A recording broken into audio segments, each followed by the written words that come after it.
Welcome to the Why Not Today podcast, where we celebrate courage, determination, and the power of saying, why not today? I'm your host, Leslie Kane, and each episode we dive into inspiring stories of individuals who have taken bold steps, faced their fears, and embraced the possibilities of today. From entrepreneurs to artists to dreamers to doers, we explore the moments when they said, enough waiting, why not today? Join me as we uncover the heartwarming, the audacious, and the transformative, whether it's pursuing a lifelong passion, overcoming obstacles, or simply choosing joy. Our guests share their journeys and inspire us all. I started this podcast in honor of my father, Patrick Kane, who often did say, why not today? And remember, you're just one decision away from changing your life. And my guest I have on today is Beth Fraser. Is that pronounced right? Yeah. Okay. And we met years ago in networking circles and connected on Facebook, and I think got together one time a long time ago for coffee. Yes. And then reconnected recently and had lunch, and oh my gosh, we could have sat there for a day just sharing stories. And I just love being around like-minded people that have energy and enthusiasm, and you walk out so energized. But when we were talking about the podcast, she shared a courage story as a mother and mother's intuition. And so this episode is going to come out right around Mother's Day. And so I thought it was perfect around Mother's Day. And let's talk about moms and mother's intuition. It takes courage. Well, it takes courage just to be a mom, but it takes a lot of courage when your child has some illnesses. So we'll get into that in a minute. But Beth, why don't you introduce yourself a little about who you are and a fun fact, which I know you said you had something fun, so I can't wait to hear it. Yeah, so I'm Beth Fraser, and as Leslie said, I'm a mom of two beautiful girls who keep me on my toes. They are now ninth grade and eighth grade, so that also means I'm a wife to my amazing husband, Doug. And I guess prior to that whole life, I was an educator and I coached female athletes for 23 years. So when I became a mom, I left the teaching world and entered the entrepreneur world. And really kind of took a deeper dive into my own health. And now I'm a certified nutrition coach, and I help other women, mostly women. I do work with men, help them do life better and put their oxygen mask on, because I believe so fully that we need to put ourselves first at times, as hard as that is for women, because we want to help everybody else first. So yeah. Fun fact about me, when I was in my 20s, I did a lot of volunteer work with Habitat for Humanity. And one of the trips I took was over spring break to blitz build houses in a neighborhood down in Americus, Georgia. So the entire neighborhood is all Habitat for Humanity houses. And we blitz built them, which means you put them up start to finish in a week. Oh my goodness. So, similar to like the cookie cutter houses up here, everything comes kind of prefabbed and you're just putting them on the house and whatnot. And it's hundreds and hundreds and hundreds of volunteers, and contractors come and all sorts of people. And two of the houses were getting special roofs from a company called Monair Tile, which was located out in California. And they're those gorgeous red clay roofing tiles. Mm-hmm. And what was happening is those tiles were not curing quick. They didn't cure fast enough before they started putting them on the roofs. And so the roofing guys who came from an air tile to put those on those two houses, the weight of them was too heavy and they kept cracking the tiles. Oh no. So I was staying with the contractors in the contract volunteer house with my girlfriend, and they asked us, because we were tiny, if we would be willing to get up on the roof and fix the tiles. So after working a full day of construction, she and I got up on these roofs of these houses and learned how to pull the tiles out and replace them. And these tiles weighed like 20 or 25 pounds. So not light at all. It was very, very manual, heavy labor. And while we were up there, they took our picture and put it in one of the roofing magazines for, the experience of working on a roof. Oh, wow. So that's kind of a fun story. That is a fun story. Totally random. Yeah, that is really cool. Love that. All right. So Miss Beth, what does courage mean to you? I think for me, courage honestly means like staring the answer no in the face, knowing that you can't take that answer, and finding a way to get around that answer. Love you know, that. fighting for it. So, Right. That's a little different than a lot of them. And I love that. Everybody's a little different. And that's why I asked that question. So, yeah. yay. All right. So let's talk about courage as a mom. So Okay. share your story. And I know we're past it. And your daughter Olivia is doing great. And She's how old doing is she now? awesome. She's 15. 15. Okay. Yeah. So share. And I know it took courage for you to fight. And Mhm. I think your courage definition is perfect. Hearing no, not Yeah. in that answer. So share your story. So there's a lot of, God winks that happened along the way as well, which, looking back, I just feel really blessed. And I believe that there are angels on earth who are unexpectedly placed in your life for some reason. And you don't know until something I happens. so believe, and I often share, and I don't have it on today, but I often wear a starfish. Okay. Have I told you that story? I share it probably on almost every episode because it ties back. The story of the starfish, this guy was walking down the beach, picking up starfish, throwing Oh them in my the water. God, Leslie. I know And it. Throwing them yeah, back in. and the guy's like, "What are you doing?" "I'm saving the starfish." And he goes, Yep. "Thousands. How will you make a difference?" And he took one and threw it in the ocean he's like, "I saved that one." And so I use Oh my that kind God. of as my life motto is you just never know who that person's going to be in your life for that reason or that season, or just and being open and aware to the people you meet, because you Mhm. just never know who that person's going to be. And as you said, I use the word God wink all the time. Yeah. And yeah, you just never know. And it's funny, yesterday I went my dog for a walk. There was a couple sitting there, commented on the dog. We started talking. She's a dog trainer. Just it's Oh my nice gosh. as can be. And we communicated afterwards. She's like, "I like your vibe." I'm like, "I did, like, let's be friends. And you just never know who those people are in your path, but you got to be aware and open. Yeah, 100%. You have And to be you'd be looking open. for them to Yeah. say, "Oh, there's surprises coming." All right. So I just derailed your story very Well, quickly. Go it's ahead. okay. It's okay because you said starfish and I knew that's exactly what you were going to say. And it is one of my favorite stories. So another connection you and I have, if I were to name my team for ID Life, it would be called Team Starfish because of that story. So cool stuff. Yeah. Okay, so back in the summer of 2021, so still kind of in COVID, things had just started opening up. My daughter at the time was playing travel soccer. She still does. And she had come out of a soccer training and said to me, she was so mad. Like, this is the kid who skips through life. She's always happy. And she was so mad to the point of tears. And I said to her, "Olivia, what is wrong?" And she's like, "I can't run." And, being the tough mom that I can be sometimes, we had just come off of a 2-week vacation where she didn't do any exercising. And I was like, "Well, do you think it's because you just took a 2-week break?" And she's like, "No, mom, I can't run." And because I didn't see it, I didn't really understand what she was talking about. And a couple of days later, we showed up at She's an a outlet. teenage girl who uh, Yeah. Well, and at the everything's time, dramatic. yes, at the time she was 12. Mhm. So yes, fully on hormonal, etc., over exaggerating, exactly. So I didn't really think much of it. But then a couple days later, I was watching her at practice, and it was like watching this. Now I swear to God, she came out of me kicking a soccer ball. Like, she's been playing since she was 3.5. So she's extremely coordinated, very fast, just really good with anything athletic. And I'm watching her on the soccer field, and she looks like a baby giraffe who just came out of their mother's womb, who has no idea how to use their legs. Wow. And I thought to myself, "Oh, I want to reuse a cuss word right now, but I'm not. Oh, crap. Mhm. This isn't right." And I was standing next to another mom, and I'm like, "Look at her, look at her, look at her." And she's like, "Oh yeah, this happened to my son when he had a massive growth spurt." And that was another thing. She had just grown like 4 inches.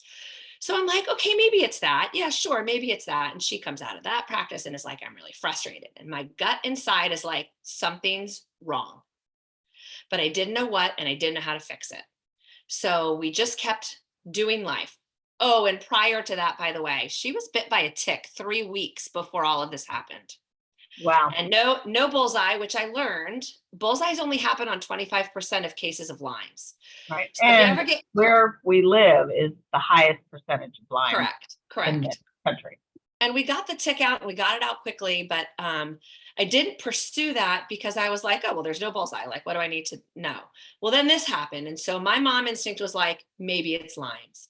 So we went to we went the holistic approach, and I found a Lyme literate doctor who's a regular Western medicine doctor, but also has the whole functional medical practitioner piece.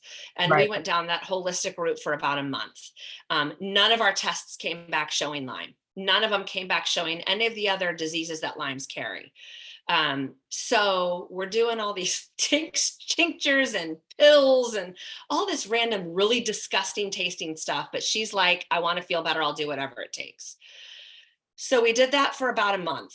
So now we're like mid-August and we're seeing no change. In fact, if anything, it's starting to get a little bit worse. And, when you live with someone on a daily basis, you don't notice it Right. as much. And it's summertime. So she's wearing flip-flops and like shorts and t-shirts, like nothing that's hard to get on. And there was one day when we decided to go night swimming as a family. And she and her sister are just popping around in the pool with their dad, and I'm sitting on the side, and they blow the whistle for break, and she goes to try to climb up the ladder, and she can't get up. She physically can't. She's no strength, can't hold on, can't get up. And I look at my husband, and he looks at me, and like the fear in our eyes, like, oh my gosh, what's going on with our daughter? And that was the turning point for me. That was when someone said, wake up, mom, like you got to start figuring this out and fighting for your kid. Right. So I reached out to and my husband looked at me and he's like, you have to fight for this, figure this out. Like he was scared out of his mind. So I called our pediatrician. I talked to one of the nurses at our pediatrician's office. I explained what we had done. I explained where we were. She's like, we're going to put her on Doxy for 2 weeks. Let's see if this will kick whatever it is that's going on. So we're still in this like Lyme's. This could potentially be Lyme's. So they put us on Doxy. I said to her, and this was one of those, like, I don't know why I thought this, but I'm like, her muscles aren't moving. Like she's struggling to even lift a glass. So she's now holding her cups like this because it was the only way she could carry them. She couldn't grip them. So she's struggling to go up and down stairs. Like, this is not good. It's been a month. So I said to my pediatrician, do you think physical therapy might help? Like, could I get her to physical therapy and maybe like work on strengthening her muscles and see if that helps? And she's like, well, it certainly won't hurt. So I went to a local physical therapy place that I only knew about because they had done some workshops in the gym that I work out in. So they were fresh in my head.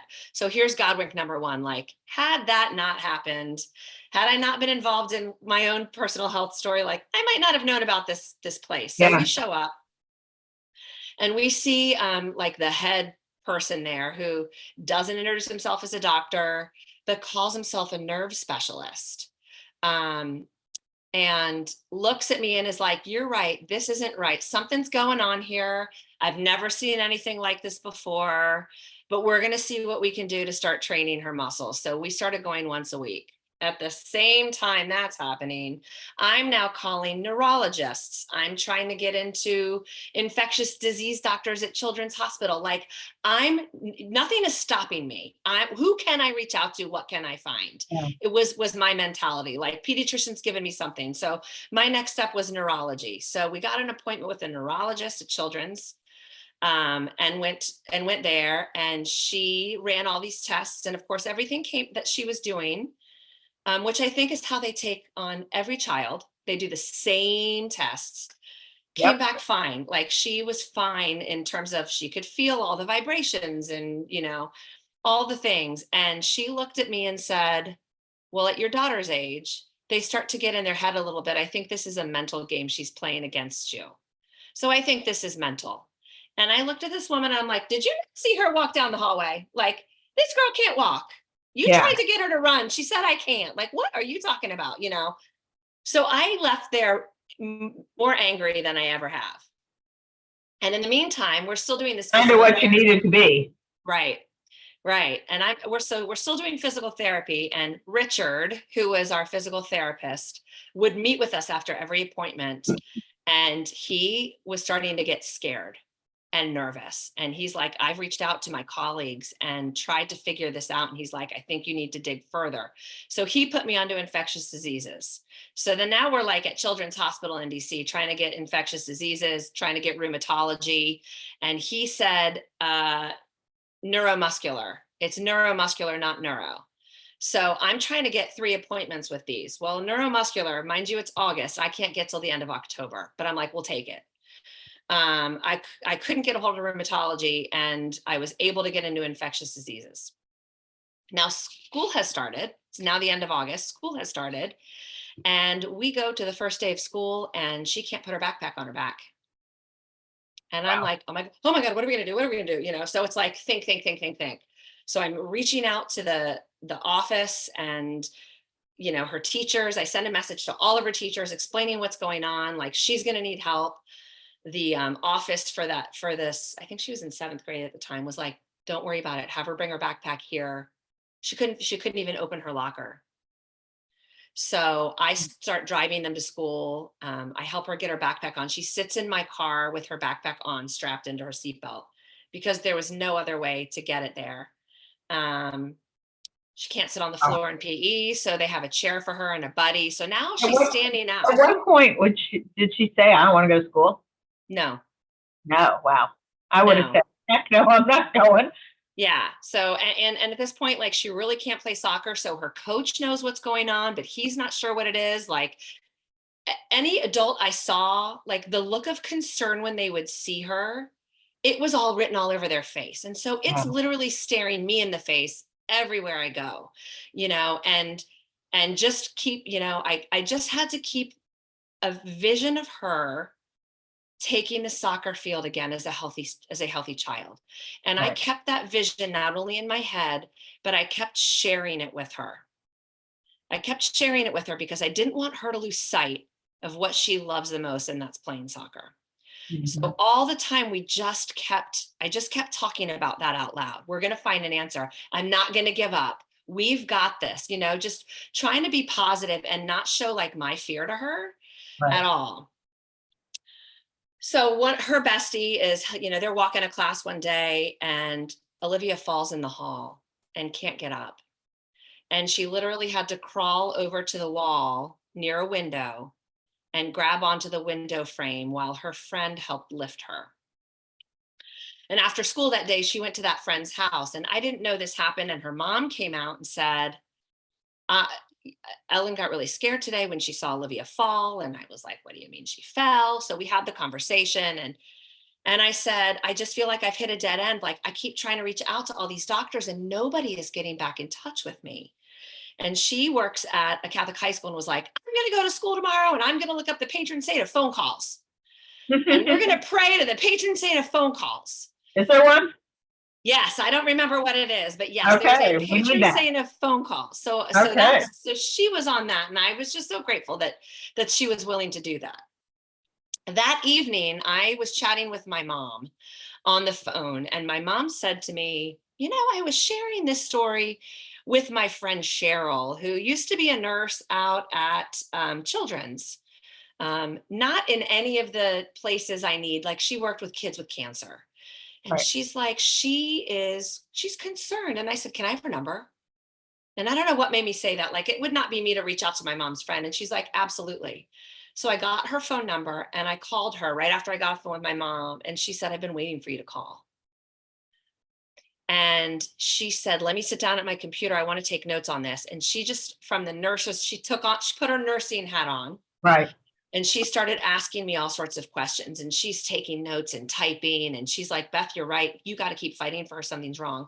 And she says, I'm going to reach out to my friend David. David is the head of whatever it was that she did, bone marrow transplants. It was bone marrow transplants for children at Children's Hospital.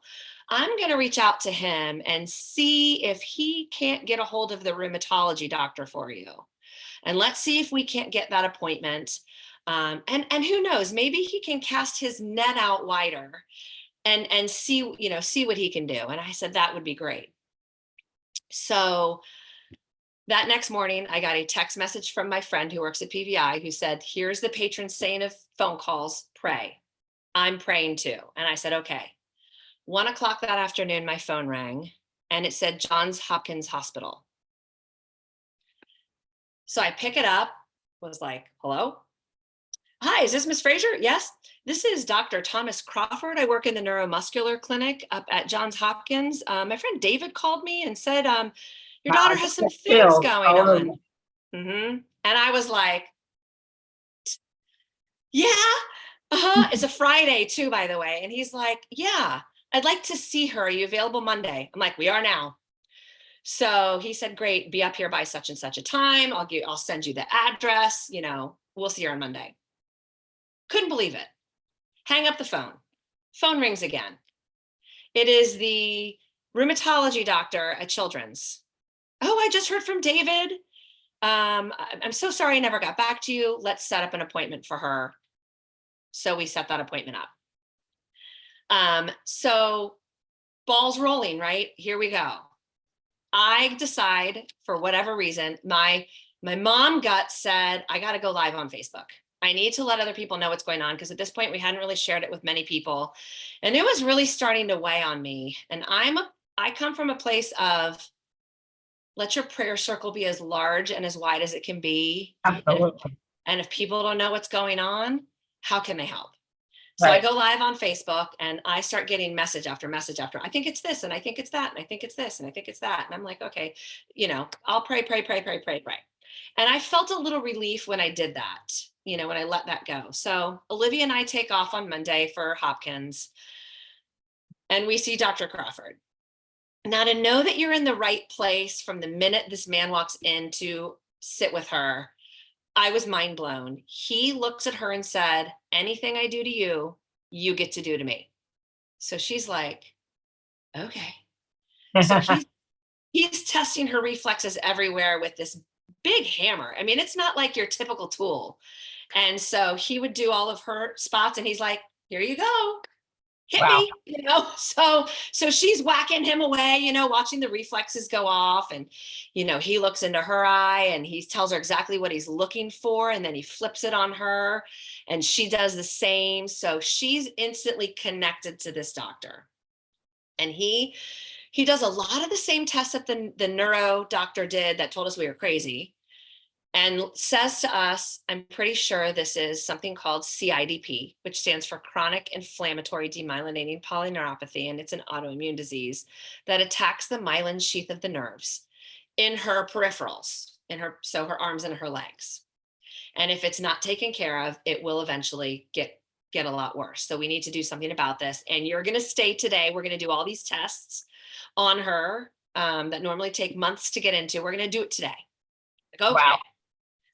So I think it's like early to mid September at this point by we're there. So I'm sitting, so now she's going to get nerve conduction tests done, and I think EMGs, and I'm sitting at the end of the hospital bed while the doctor's getting, prepping her for this. And I happened to look down at my phone and a Facebook Messenger came in from a good friend of mine who I work out with. And she says to me, I just watched your live. I'm so sorry you're going through everything. And I'm pretty sure your daughter has CIDP because my son had it. Wow. And the doctor had said to us, you will never know anybody in your life that has this. It's very rare in children. Wow. And I was like, rare in children, huh, doc? A good friend of mine's son had this. So now I've got someone who's gone through this. Yeah. Giving you hope. Giving me hope. Her son was on the other side of it. And he's a soccer player, playing soccer again and doing all the things that like make life awesome for him. Right. And so here we are, we're just getting diagnosed and I'm already like, we've got this. We've got this. We're in the right hands.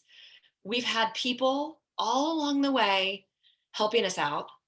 And this is going to be amazing. And so they had to read the test results and get it all approved and stuff. And once it got approved, the protocol was that we were going to spend 2 nights up at Hopkins while she had her first IVIG treatment, which is intravenous immunoglobulin. They do the same thing with a lot of cancer patients. It's used a lot, but basically it's the immune systems of a lot of healthy people being pumped into her. And the doctor says to me, you probably won't see any results for a few weeks. But you will start to see results. She will start to improve. Well, after her first treatment, she wakes up the next morning and says, Mom, I'm thirsty. Can you get me something to drink? So I go get her an apple juice and she grabs the cup and goes like this. You're like, yay. with one hand, which she hadn't done in months. And I was like, oh my God. So I go took a kiss picture. the doctor.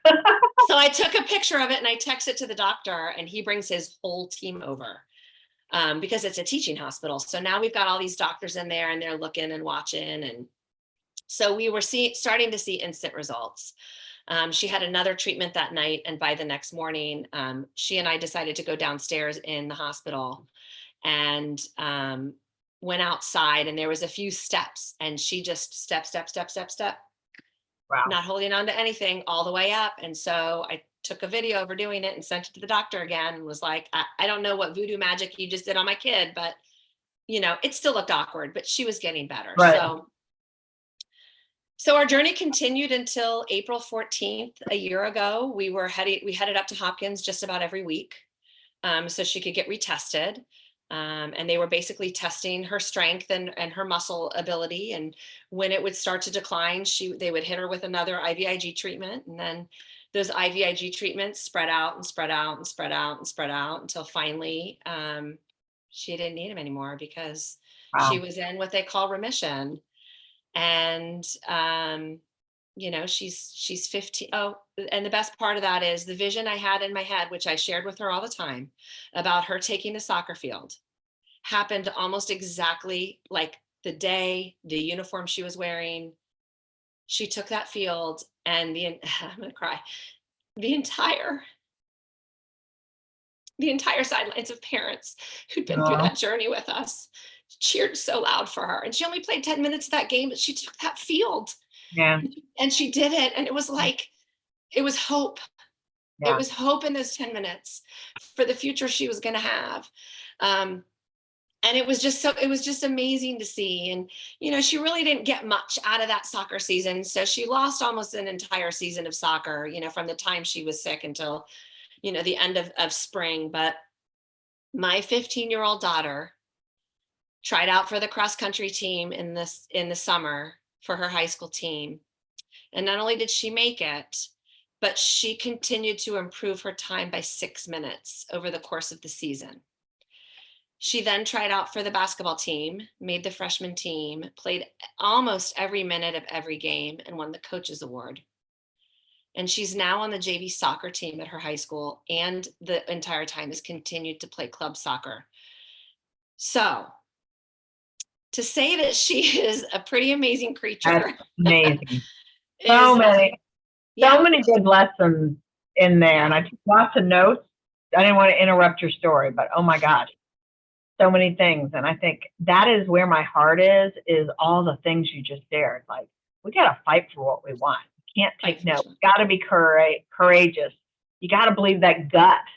And so many things like that, you don't know what in your previous life is going to be those things that are going to propel you. So I know you have a business, and it's a direct selling business. Yeah. And the personal growth that you receive is amazing. And the stick-to-itiveness, the visioning, the vision casting, so all the things that you were doing are so in line with probably what you learned with that business. 150%. Yes, the fact who knows why? Yeah, and most people start those to make money and grow businesses, and you and I have both been successful, but a lot of people aren't. But there's so many other things you get from being around like-minded people that have visions and goals. And I think that is where my heart has been. Like, we need to surround ourselves with those people that are people and that give us that vision and hope. And you just never know, when you start something, what tools you're going to get in your tool belt that are going to help you. So with true. All those things. Yes. And then, talking about just the hope, being able to give your daughter hope, and just the little things, the God winks, and we just get those signs and winks. And it's the starfish. I gave a starfish necklace to one of my podcast guests. It was my lunch speaker. And she said the other day, we talked, she goes, everywhere I look, I see stars. I love and that. And it's just the alignment. And I think somebody said this to me, that when we are, when you get those God winks and those things line up and those weird coincidences, it's because you're aligned with your values and doing what you love and listening and paying attention. I love the patron saying a phone calls. I'm going to have to find that out.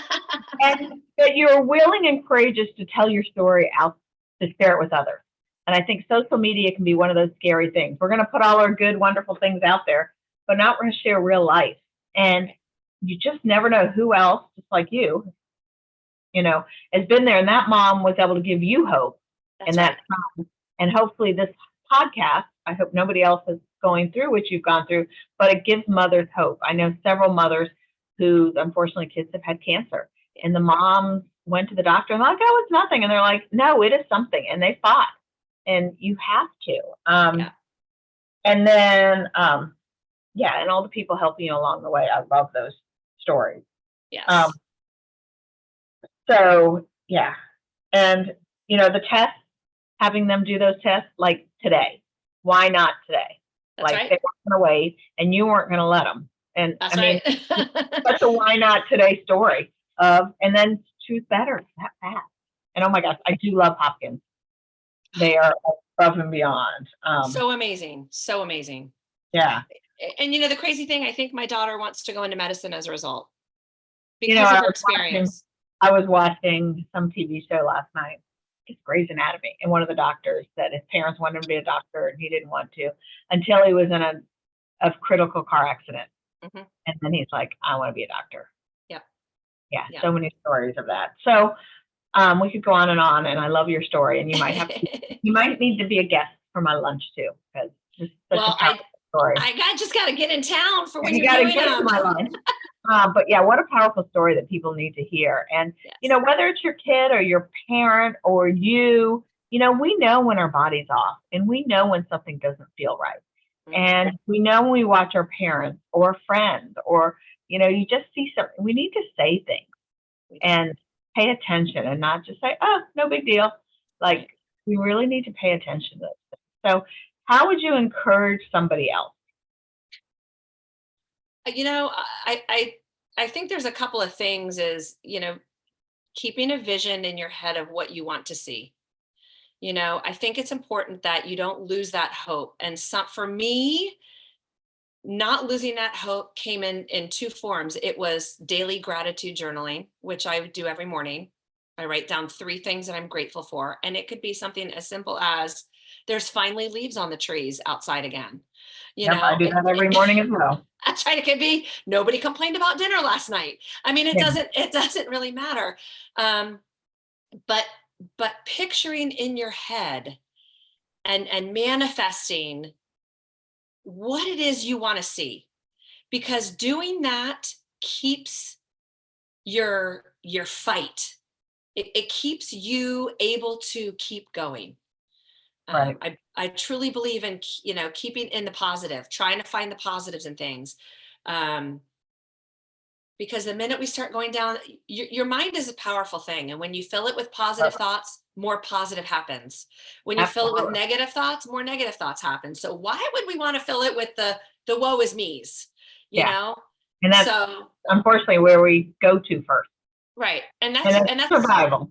Yep. And I didn't want that to happen to Olivia. I didn't want her going down the woe is me path. I wanted her to stay positive and know that like she was going to take the soccer field again and she was going to, so that's how I chose to speak out loud. Yeah. Love that. So many powerful lessons. So right before you came on, you said, I have a question, which everybody asked. Like one of the questions I put in the prep work for the podcast is how you know my dad. Yeah. And you're like, I don't know your dad. And so I always try to find connections. And Beth, I took so many notes of connections of my dad. First of all, the Catholic Paul VI story. My brothers went to school there. So, oh my gosh. And my dad was fighting for him to get there. My dad was our soccer coach. He had no idea. I mean, when we were kids, soccer was just coming on. He learned how to do it, him and a couple friends. And it's funny, I actually had lunch with a friend of mine in Nashville a couple weeks ago that played soccer with me and just had so much respect for my dad as our soccer coach. Oh, I love that. Fight for your kid. Mm-hmm. Like my youngest sister has Down syndrome. My dad was going to fight for her from day one. And they were going to put her in, take her to a special school. My dad's like, nope, she's going to a school in our town, and fought for it and constantly. It's always who you know. Uh-huh. And ask. That was one lesson he always taught me, is ask. The worst thing somebody can say is no. That's right. Be grateful. Yeah. He was always very grateful, finding the positive. People would ask him, and he had lots of health issues the last 13 years of his life. Yeah. People would say, how are you? And he's like, I'm on this side of the grass. I'm still alive. And of course, we spent time at Johns Hopkins with him. So there's that connection. Wow. And they were amazing. Just even as the daughter of the patient, like they took care of me. So, Yes. so many cool Oh connections. my gosh, that's I have crazy. no idea all those connections. So, That's and amazing. you never know who you're going to meet. Talking about going back to that starfish, like we met years ago and had no idea. And No so, clue. all the lessons you just shared, now I have in my tool belt. Yes. And it's interesting with this podcast. I've heard so many people's stories that as I'm meeting people, I can share people's stories. I'm like, oh, and I'm always quoting guests from the podcast. I'm like, oh, this person did this, and you can do that, and you should meet them. Kind of a fun connection. So that's fantastic. Well, we could go on and on forever, but thank you for being my guest, and thank you for sharing Olivia's story. And yeah, I can't wait to just hear all the amazing things she does as she grows up, because she had to fight those obstacles. She's going to be destined for greatness, no doubt. That's yeah. right. So, well, thank you everybody for joining us on this inspiring journey. Remember, every day is an opportunity to take action, chase your dreams, and make a difference. So why not today? Subscribe, share, and keep pushing forward. And until next time, stay motivated and keep making things happen, as you say, why not today? So thanks, Beth. Thank you so much. Oops, somehow I have to stop the recording. All right, bye, everybody.